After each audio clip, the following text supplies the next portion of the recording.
হাসিনাকে জ্বালিয়ে দাও, 9 দফা দাবি ছাড়া আমরা কি করে যেতে পারি? আমরা কোনোভাবে 9 দফা দাবি আদায় ছাড়া ঘরে যেতে পারি না।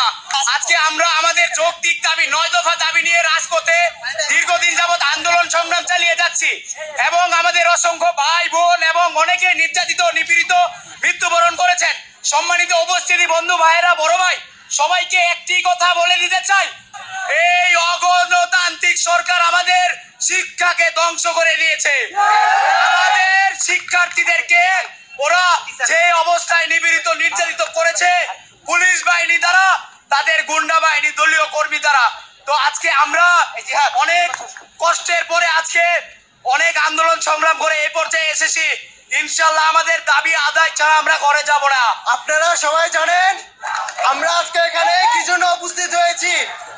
আপনারা জানেন আমার ভাই আজকে রক্তে রঞ্জিত হয়েছে।